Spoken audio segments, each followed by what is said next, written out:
The results had been a major blow for the principal opposition party, which was hoping to win in at least 2 states. Key Congress huddle after that humiliating loss in Madhya Pradesh, Rajasthan and Chhattisgarh. The Congress's parliamentary panel meeting at Sonia Gandhi's home right now. The Congress can have hundreds of reasons, Rahul, and this is the irony of it.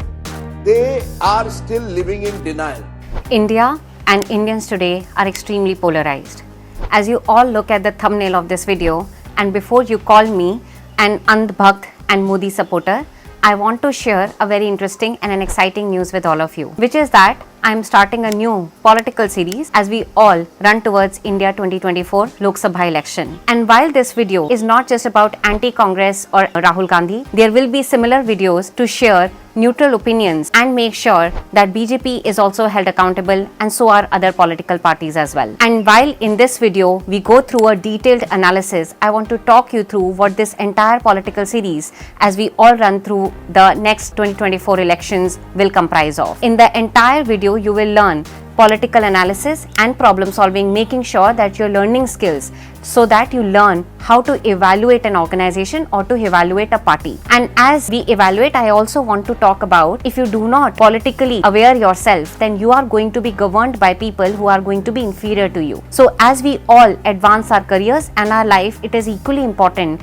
to be aware about all the parties, their downsides and their benefits, and what do they bring to the table. And that is what this entire political series is going to be about. If you are new to my channel, feel free to subscribe. I am Shatakshi Sharma. I am the co-founder of Global Governance Initiative and Global Tech Initiative as well, and I have spent the last 1 decade working in management consulting, strategy, public policy and international affairs. And with that, let's get started with this particular video.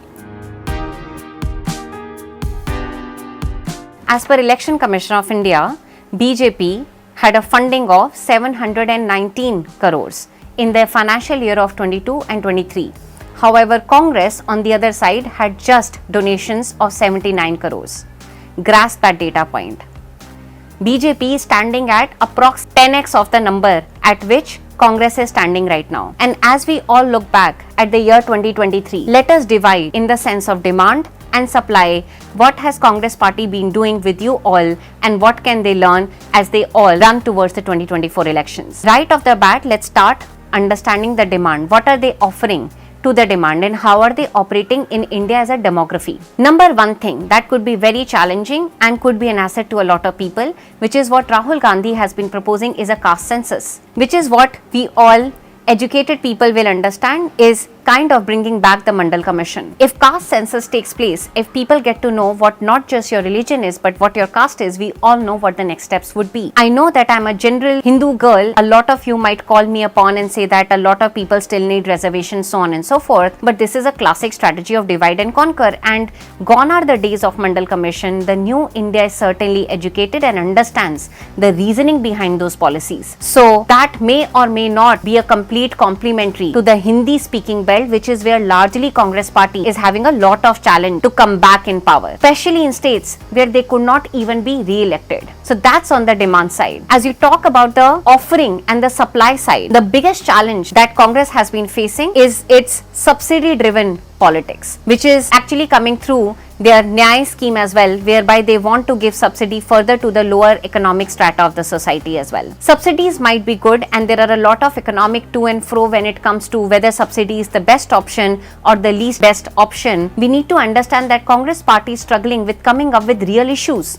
As an opposition party, what are the real issues that it's going to solve apart from just giving subsidies? And then another challenge that Congress party has been facing is a lack of a model village or a lack of a model state. This is where BJP has been winning extraordinarily well when Modi was actually appointed or to become the face of the nation as a projected prime minister. Congress party in the modern India does not have one particular state through which they could say that they are the best party and through which they could say that they have solved a state's problem beautifully well end to end. They have a great opportunity with Telangana, they have a great opportunity with Karnataka as well, but things have to move beyond the subsidy politics as well. With that, another challenge in their offering has been delayed or lack of alliances with a lot of states, especially in the northern Hindi speaking belt. You could take the example of Bihar or you could take the example of Delhi. If Congress has to win, then there has to be strategic alliances, and that too well in time. And if you talk about the capability challenges that Rahul Gandhi and Congress has been facing in the last 1 year, number one would be a leadership deficit. There are no better faces and no younger faces in the Congress party that could call a voting for themselves. And that is another challenge that I think BJP is solving beautifully well by revolving a lot of chief ministers and making new faces come at the forefront of election and at the forefront of governance as well. Another capability issue, like I said in the starting of the video, was a massive political budget deficit as well.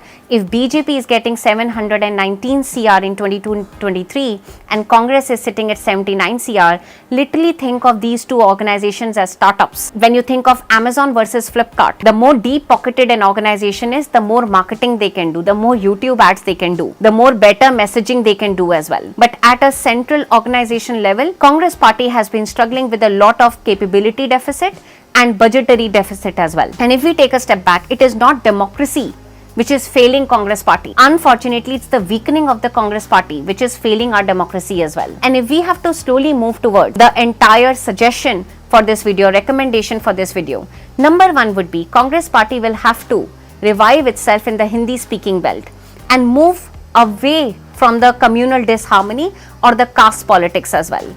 There are a lot of benefits, there are a lot of downsides as well, but gone are the day of just having Mandal Commission. You need to talk about good real issues for Northern Belt along with the Southern Belt, but you certainly need some strategic alliances. That's point number one. Point number two has to be Congress party will have to showcase work not through just words but through actions as well.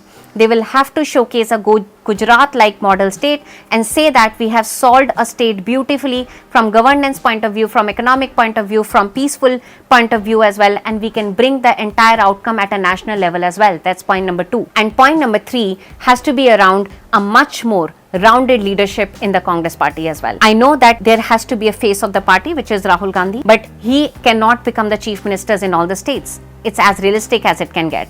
In fact, if you look, Telangana election were won on the dominant caste of Reddy, rather than they lost in Rajasthan and in few other states where the face of the chief minister was actually an OBC as well. So that's the entire wrap up in a mini nutshell political awareness video on what Congress party lost out on in the year 2023 and what can they do to revive upon in 2024 elections as well.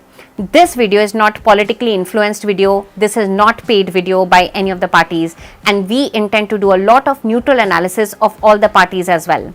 Because if you will not know what is going on in the politics of this country, then you will end up being governed by people inferior to you.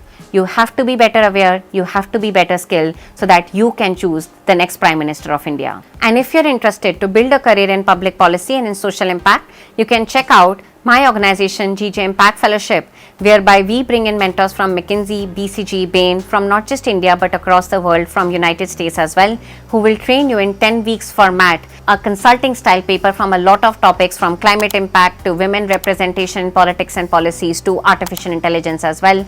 You get to learn from directly CEOs and chairmen and government officers in live and interactive masterclasses on a lot of topics around public policy, liberal arts, digital analytics as well, and you get employment support as well. I look forward to seeing you in the next video of the political series with Shatakshi Sharma.